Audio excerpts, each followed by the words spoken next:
The knock comes at 11:42 p.m. 3 hard hits against your apartment door. Not police. Police announce themselves.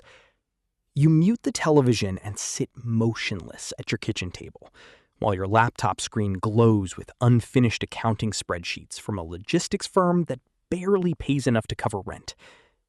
The knocking comes again. Slower this time. More confident. You already know opening the door is a mistake. You open it anyway. 2 men stand outside in dark jackets, despite the summer heat. One is heavyset, with tattoos climbing his neck. The other looks younger, cleaner, almost professional. Neither smiles. The younger man holds up a photograph. You. Leaving work. Buying groceries. Entering your apartment building. "We need help," he says calmly. The heavyset man pushes past you before you answer. He walks straight into the kitchen like he owns it. Opens your refrigerator, takes a beer. The younger one closes the door behind him. "You're Javier Morales," he says. Master's degree in finance. Specializes in offshore tax structures. "I work payroll accounting." "You used to intern at a forensic auditing firm in Houston." Your stomach tightens. That was years ago. "You know how money disappears," he says. The heavyset man places a duffel bag onto your kitchen table. The zipper opens. Stacks of cash. More money than you have ever seen in your life. Your apartment suddenly feels smaller. "We had an accountant," the younger man says. "Government took him yesterday." You stare at the money. "How much is that?" $2,400,000. Your throat dries. "You're making a mistake." "No," he says. "You're deciding whether your mother keeps her pharmacy." Silence. You look at him carefully. "What?" The younger man pulls out another photograph. Your mother locking up her small pharmacy in El Paso. Taken today. "You help us," he says quietly, "or unfortunate things happen around people you love." The heavyset man drinks your beer while staring at family photos hanging near the hallway. "You have until morning," the younger man says. Then he slides a notebook across the table. Inside are handwritten account numbers, shell companies, and deposit amounts stretching across multiple countries. Cayman Islands, Panama, Cyprus, Malta. The final page contains a number written in black ink. $186 million. You look back up slowly. "What is this?" The younger man smiles for the first time. "Your new job." By sunrise, your old life is already over.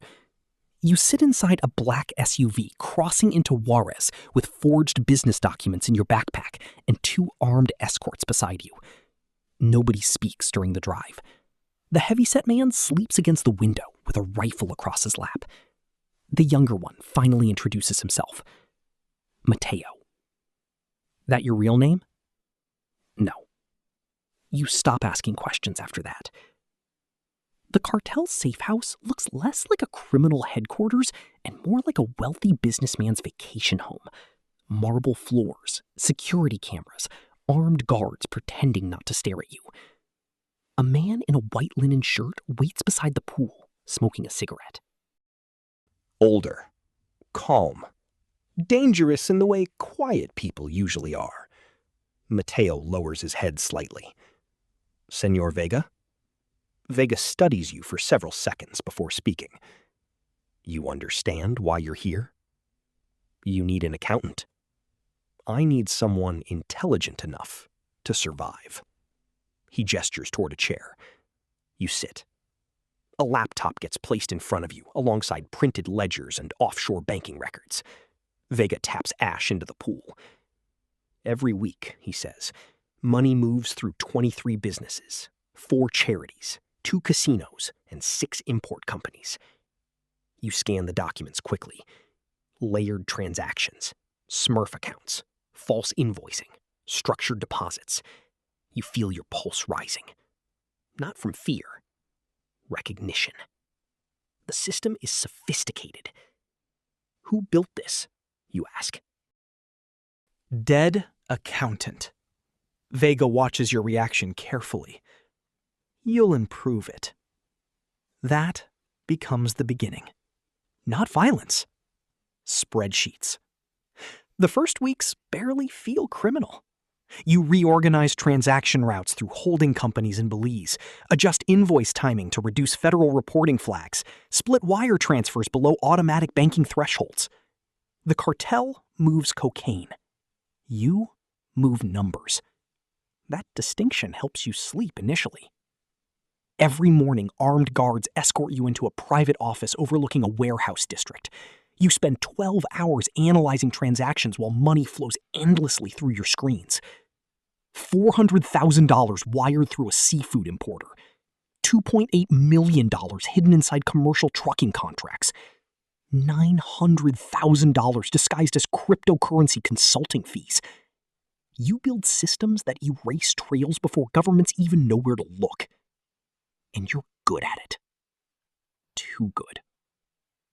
That realization arrives 3 months later when Vega personally requests you during a meeting with regional operators. The room falls silent when you enter.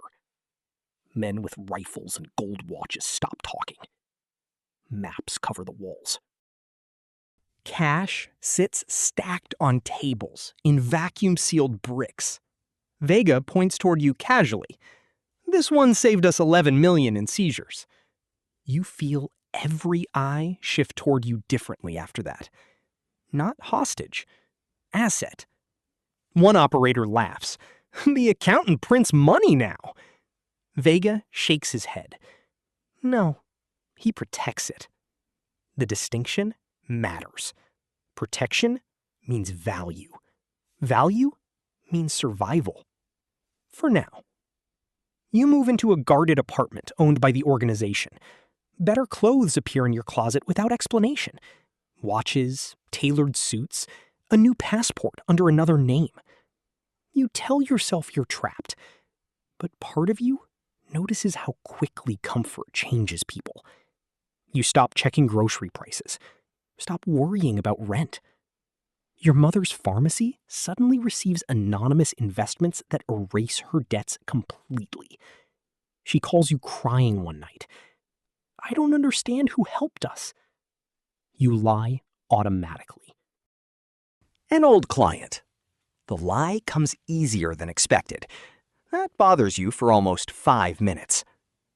By year 2, you oversee laundering operations across 3 countries. The cartel's financial structure evolves under your control. Money enters through narcotics, but exits looking legitimate. Hotels, real estate developments, shipping firms, private medical clinics. You create entire businesses whose sole purpose is hiding criminal revenue beneath normal economic activity. Banks begin trusting you.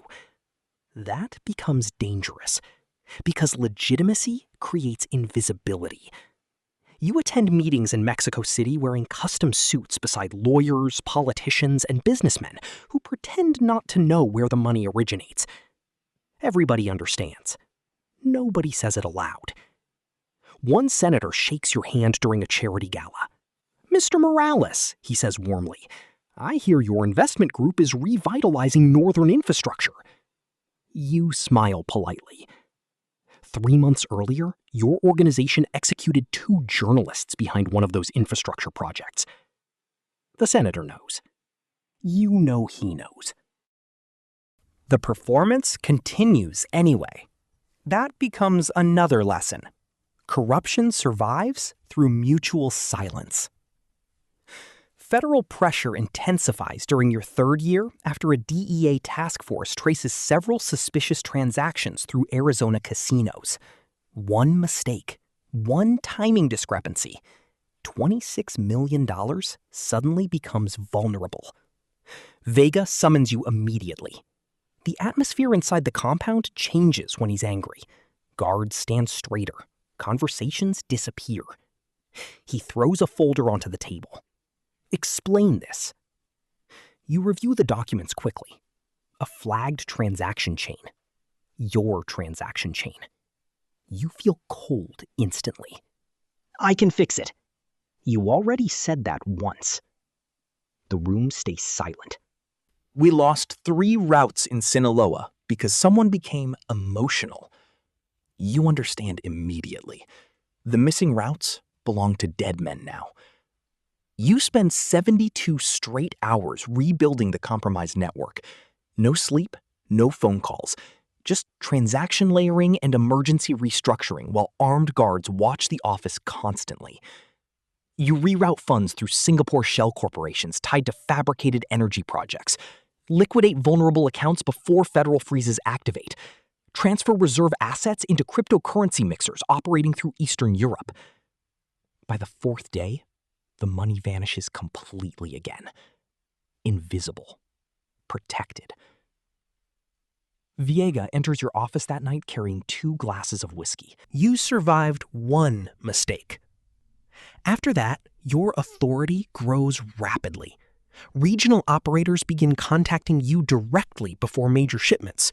Assassinations require budget approval.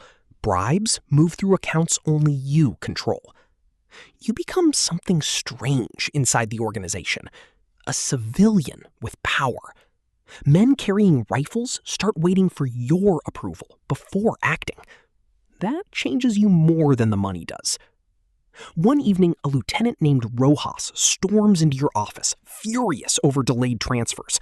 My people need payment tonight. You keep typing without looking up. The transfer happens tomorrow. They're threatening to walk. You finally look at him, then replace them. Rojas stares at you for several seconds, not because of the words, because you said them without emotion. You realize afterward that 5 years earlier, hearing yourself speak that way would have horrified you. Now it feels practical, efficient, necessary. That realization stays with you all night. The cartel expands aggressively into synthetic drugs during your 4th year. Fentanyl profits dwarf cocaine revenue almost immediately. Money floods through the system faster than your infrastructure can absorb it. 200 million, 400 million, nearly $1 billion annually across multiple operations. The scale becomes absurd. You build laundering structures resembling multinational corporations. Entire accounting teams work beneath you now, without fully understanding who employs them. Young analysts in expensive offices process cartel revenue believing they work for international investment groups. Sometimes you watch them through office windows. Normal people. Ambitious people. They complain about deadlines while unknowingly cleaning blood money. You wonder whether ignorance makes them innocent. You stop wondering eventually. The first direct death connected personally to you happens during year 5. A banker in Monterey refuses additional cooperation after federal investigators question him privately. You advise cutting ties immediately. Too risky. Vega disagrees. 3 days later, the banker's body appears beside a highway. Hands removed. Your encrypted phone receives a single message afterward. Problem resolved. You stare at the screen for a long time. Because technically, you caused it. Not directly, but your analysis identified him as weak. Your recommendation marked him. That night, you sit alone in your apartment, drinking expensive whiskey while staring at city lights below. You tell yourself you never pulled a trigger, but the distinction feels thinner now. A week later, you move $38 million through 6 countries before breakfast. The work continues. Always. Federal investigations intensify further after an undercover Treasury agent infiltrates one of your real estate fronts in San Diego. You discover the breach through accounting inconsistencies first. Tiny discrepancies. Mileage reimbursements too precise. Business expenses too organized. You spend hours reviewing spreadsheets before realizing what feels wrong. Real criminals are messy. Undercover agents perform criminality too carefully. You report your suspicions to Vega. The agent disappears within 48 hours. No body found, no arrest announced, just gone. Vega rewards you afterward with greater operational authority.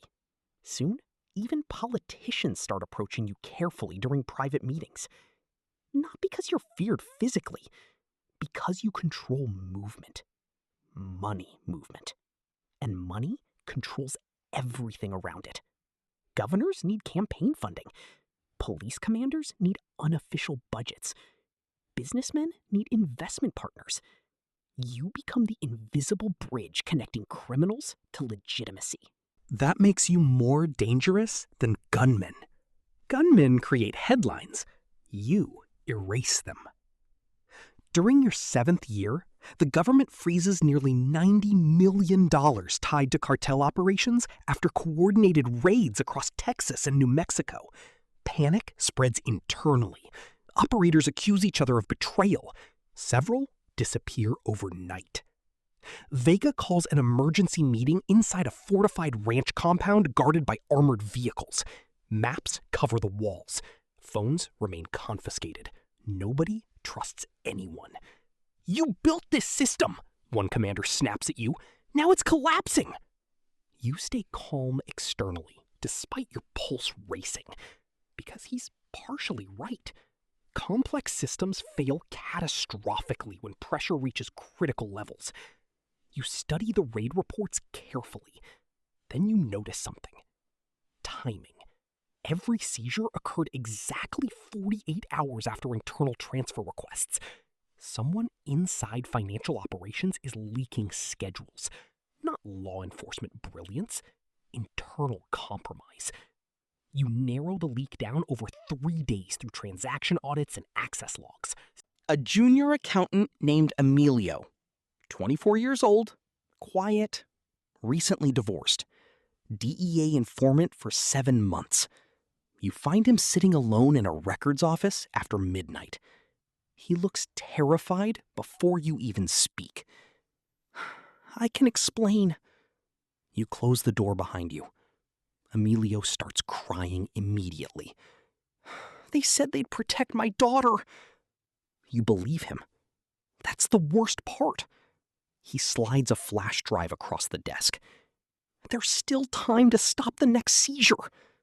Your mind races. If you report him, he dies horribly. If you hide him and the leak continues, dozens die instead.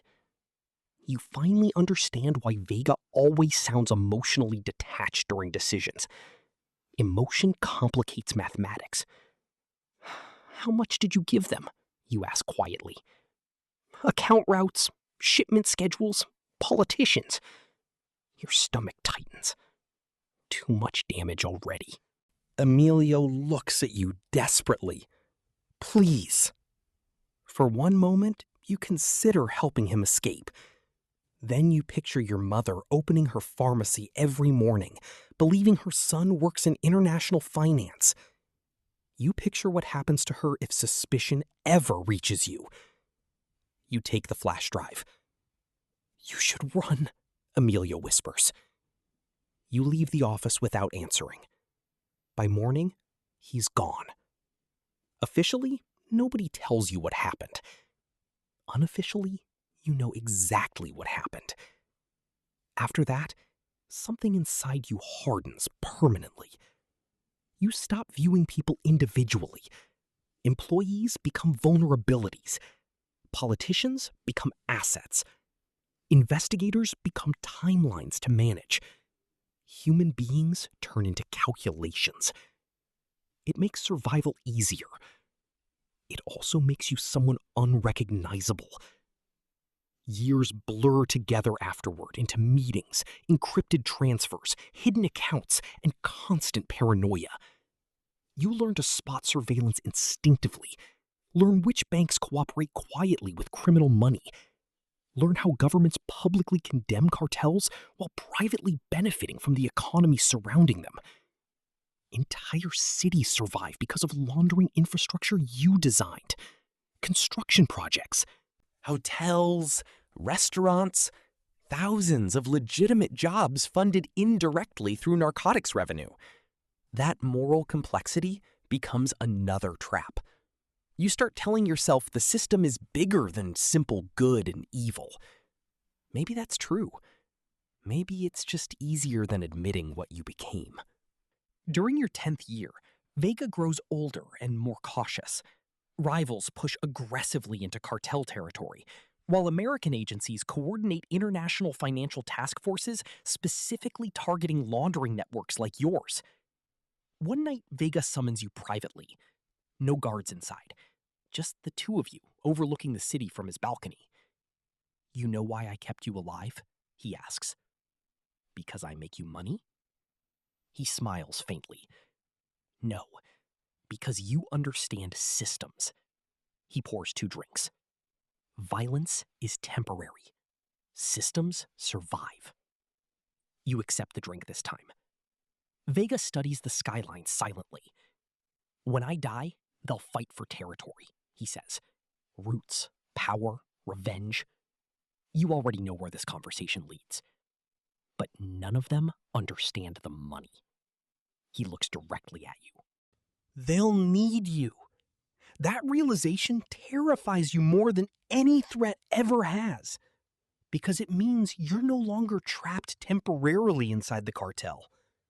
You're becoming structural, permanent. Weeks later, federal authorities indict multiple shell companies tied indirectly to your network. News stations flash headlines about anti-cartel operations and financial crackdowns. You watch coverage alone inside your office. The reporters sound confident, victorious. You almost laugh. Because they're chasing fragments. The real architecture remains invisible beneath layers you designed personally over a decade. Offshore trusts inside holding companies, inside private investment partnerships across continents. Money moving constantly, never stopping long enough to capture. Your phone vibrates.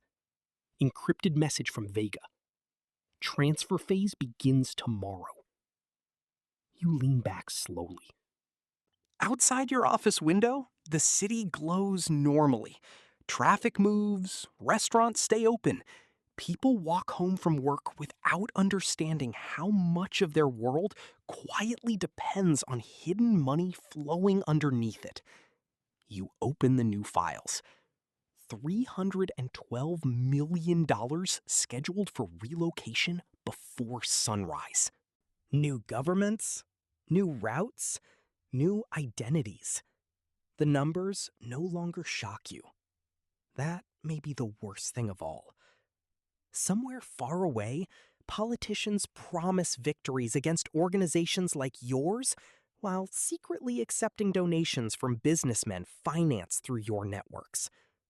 Somewhere else, young agents build investigations, hoping to dismantle systems you already replaced years earlier. And here you are, still sitting behind a desk, still moving invisible fortunes across borders, still telling yourself you're surviving instead of choosing this life. Outside, the city keeps breathing. Inside, another transfer begins.